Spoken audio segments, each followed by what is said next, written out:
So I'm having a chat with Henry and Ash of the Karma Effect. How are you both? Yeah, good mate. How are you? Good, yeah, not too bad. So first things first, we've been playing a new single of yours called Promised Land. Tell us a little bit about the single. The single is the title track of our new upcoming second album, and it's a song really that I kind of think really encapsulates the sound of the Karma Effect. So if you've not heard of us before, really that is probably the song that kind of sounds pretty much it's the DNA of the band right there. The song is about escapism. Really, it's about whatever it is that is your place that you need to go to find happiness. It's about free will. It's about you throwing a an album on a turntable and having a good time. It's taking you away from what we all know to be the world to be sometimes quite a negative place, and trying to find some joy in the music. That's kind of what the entire album really is about. It's about feelings and emotions wrapped up in all sorts of crazy innuendos that are sometimes true stories and stuff like that. But it's about emotion and about feeling good. Our band is about, playing feel good rock and roll. Yeah, nice. And that is, as you mentioned, off your second record out 3rd of May. How does this record sound in comparison to the previous record and the other music you've got out there? I think this record it takes everything we did on those on the first album and the singles that preceded that, the first three singles we ever put out, and it just builds on the things that we love about rock and roll. So it's groovy, it's funky, it's got the great big like the riffs that people love, it's got the guitar solos, it's got the catchy choruses as well. And you know, we pride ourselves on pushing the boundaries a little bit with our music. And when it came to writing this album, we really wanted to take it to another level, both in terms of the songwriting, the production, the lyrics, everything like that. And we feel like we've really stepped it up a notch. Yeah, great stuff. And you mentioned about the writing. I like to ask about that. How do tracks normally start off? Yeah, the tracks normally end up starting. Um, Basically, they normally end up starting with me at home in my home studio. I tend to do quite a lot of the writing for the band, and then it kind of tends to get filtered down. I'll go to Ash with sometimes a full song, and then we'll work it out. We'll take bits out, we'll put things in, then we'll bring it to the band. Then the band kind of turns it into the Karma Effect. So, yeah, it usually starts with me, and then we go from there really. But there is also times which we've written together, which sometimes you create your best stuff. At the end of the day, we work really well together in a room writing together. But I think we often, the way it always starts is I'll tend to bring something in, and sometimes it's three quarters of a song or a full song, or sometimes it's just an idea or a riff, and we go from there. So, how easy do you find it to add the lyrics to the music you create? The lyrics is definitely the hardest part for me about creating the songs. That often changes. I spend most of my time 6 to 8 months prior to. I've got a massive ledger at home that's just full of scribbles. I tend to write things in my notes on my phone. I tend to sing little melodies into my voice note memos and whatever, and that's how the lyrics tend to come. I sometimes hear you might hear a line in a movie or in a documentary. Someone says something cool and it sparks something in you. You go, that would be a great title for a track, and you kind of go with it like that. Um, I've never been someone that can write lyrics before I write a song. I have to write lyrics to a song.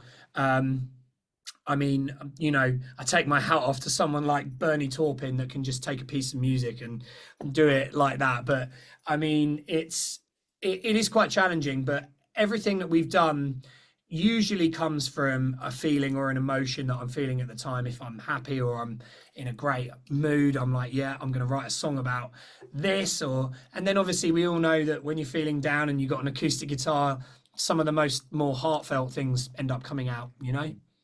Yeah, for sure. And you must have written more than what's made it onto this record. What happens to those now? Do you consider them again for the future, or do you bin them off and start again? That's a really good question. I was just saying to someone earlier, I'm a bit of a perfectionist about the way we write songs. Like, I'm the kind of person that if it doesn't capture me immediately, it's not gonna it's not gonna stand the test of time. So every song on this new album is a song for all of us, I think, but for me especially, if it's started by my hand, it's kind of it's a song that's got the most it's caught me and it's not left, basically. But sometimes I have a little archive of things, and every so often I'll go back in and I'll be like, oh, actually, that was quite a good idea. And same with lyrics. It's about a moment in time, really, isn't it? It's about if you were feeling like that in the moment, then maybe it works. There was some lyrics on this album for some songs that ended up changing because that was too momentary for that thing. It needed to be more kind of like lifelong rather than just a moment. And there are songs on this album that we wrote when we first started the band. You know, there's a song called "Still Falling for You," which is one of the first 2-3 songs we ever wrote as a band about 4 years ago, and it didn't have a place on the first album. It just didn't feel right. And it kind of changed so many times. Yeah, it changed form. It changed. You know, we experimented with it, and eventually, it's found its final form on this record, and we couldn't be happier with it. But I think that's kind of what happens, and you see, bands kind of say that a lot, don't they? They're like, "Oh, this new single is a song that we wrote 10 years ago." You know what I mean? That sort of thing. Yeah, they do indeed. Do you think now, 2 records in, that you've finally found your sound and what you want to create, or is there more things you want to try to see if works for you? I definitely think that we, as the 5 of us, have fully established our sound now as a band. But I mean, we're always striving to be bigger and better. I think you know, we thrive on that bluesy, funky kind of hard rock that we play, but that's not to say that we want to pigeonhole ourselves into that forever. You know, we want to be. I think it's important that a band always looks to evolve as time goes on. But I think this album encapsulates the sound of the band as we are right now. Yeah. We're got like That's what I was going to say. Like, in this moment, this is the band that the Karma Effect is, and these are the songs that really encapsulate our sound, and that is the backbone of what we love. And we were talking about it earlier on, and this is what we're passionate about. And this type of music is our passion, and we put everything into these songs, and it's like Henry said, this is where we are right now. Are we going to be in this same place in 5 years' time? Who knows? I just think like it's in our kind of DNA as a band. This is what we are, and I don't think we're ever going to stray too far from it. But I also like to think that musically and as artists and as musicians, you want to explore things. You know, some of the greatest records of all time have had, you know, bands kind of take off little tangents here and there to find a slightly newer, different sound, but you still listen and you go, oh, that's still so and so. Do you know what I mean? So I think it's good, but this band, we love that kind of funky edge to our music, and that's something that a lot of bands don't have. There's a lot of driving rock, as I call it, as in like 4 to the floor. You know, we're going to smash it like down with A, D, and G. And don't get me wrong, we've got a lot of that in there as well. But we like to think about what's going to get people, rather than banging their heads, what's going to get people shaking their asses. You know what I mean? Yeah, absolutely. Nice. And you do get people to be moving their asses when you do some shows this year. You've got a whole bunch of festivals coming up as well. What's your plan for this year and doing some shows? We got lots of shows coming up this year. Go on, mate. We've got Crazy Cowboy Fest in Reading, which we're headlining, which is really cool. We played the Face Bar last year as part of our UK tour, which was excellent.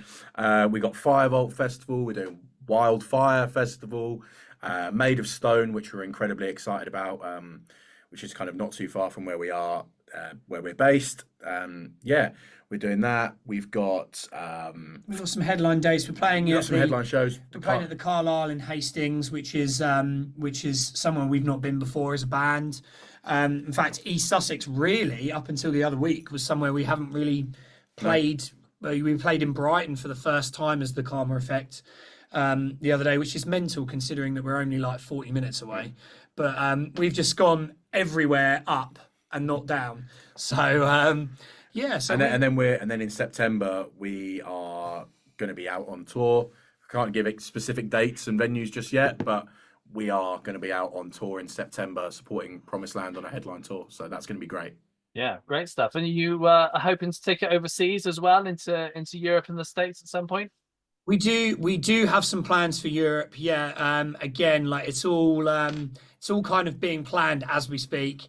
But what we have got planned, I can tell you right now, is really exciting. And when we found out, we were like, that's really cool.